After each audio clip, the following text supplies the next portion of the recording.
Welcome back to my channel. నా పేరు శిరీష. ఈరోజు ఒక స్పెషల్ వీడియోతో మీ ముందుకు వచ్చేసాను. దసరా శరన్నవరాత్రులు త్వరలోనే ప్రారంభమవుతున్నాయి కనుక అమ్మవారికి నైవేద్యంగా సమర్పించడానికి కొన్ని ప్రసాదాలను తయారు చేస్తున్నాను.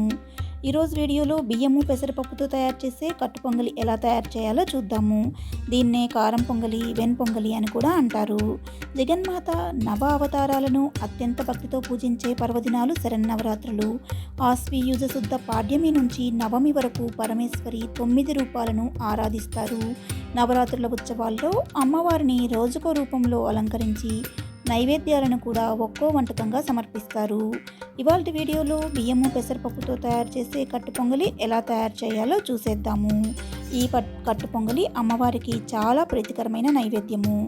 ముందుగా 1/4 కప్పు పెసరపప్పు ప్యాన్లో వేసుకుని బాగా తక్కువ వేడిలో మంచి వాసన వచ్చే వరకు దోరగా వేయించుకోవాలి. పెసరపప్పు ఒక బద్ద కూడా నల్లగా మాడకుండా జాగ్రత్తగా వేయించుకోవాలి. ఇప్పుడు 1 కప్పు బియ్యాన్ని కూడా ఈ పప్పులోనే వేసి 2-3 నిమిషాలు వేగిన తర్వాత వెంటనే ఒక కుక్కర్లోకి వేసుకోవాలి.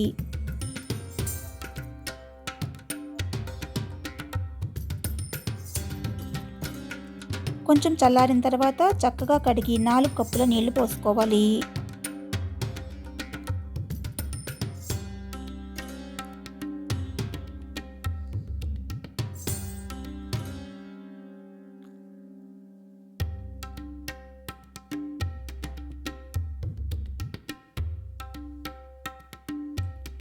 నాలుగు కప్పుల నీళ్ళు యాడ్ చేసిన తర్వాత 1 స్పూన్ జీలకర్ర, 10-12 మిరియాలు, కొంచెం సాల్టు, 3-4 పచ్చిమిర్చి తరుగు, 1 ఇంచ్ అల్లం తరుగు వేసుకొని మూత పెట్టుకోవాలి.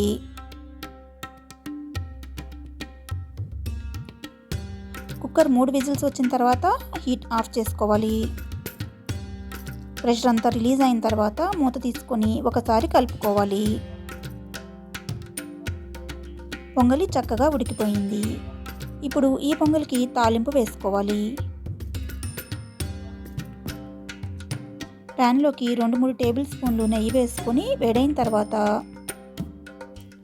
ఎండుమిరపకాయ, శనగపప్పు, మినప్పప్పు, ఆవాలు, జీలకర్ర, జీడిపప్పు, కొంచెం ఇంగువ,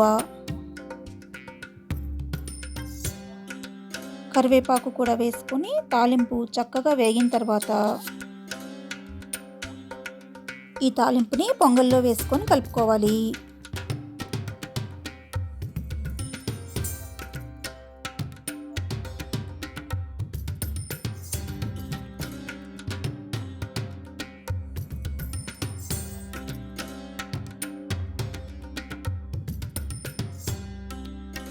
దీనిపైన మరికొంత నెయ్యి కూడా వేసుకున్నారంటే అమ్మవారికి ఎంతో ప్రీతికరమైన నైవేద్యం కట్టు పొంగలి తయారైపోతుంది. ఈ వేడివేడి ప్రసాదం తల్లి త్రిపుర సుందరి దేవికి నైవేద్యం పెట్టి భక్తిగా పూజించి ఈ శరన్నవరాత్రుల్లో రోజును మాకు శక్తినిచ్చి నీకు సేవ చేసుకునే భాగ్యాన్ని ప్రసాదించు తల్లి అని ప్రార్థించుకుందాము. మరి మీరు కూడా ఈ కమ్మనైన ప్రసాదాన్ని వండి అమ్మవారికి నైవేద్యంగా పెట్టుకుని అమ్మవారి కరుణా కటాక్షాలు మీరు కూడా పొందాలని మనసారా కోరుకుంటున్నాను. మీ అందరికీ దసరా శరన్నవరాత్రులు శుభాకాంక్షలు. మరొక మంచి నైవేద్యంతో మళ్ళీ కలుస్తాను. అంతవరకు సెలవు. Thank you for watching. Take care. Bye.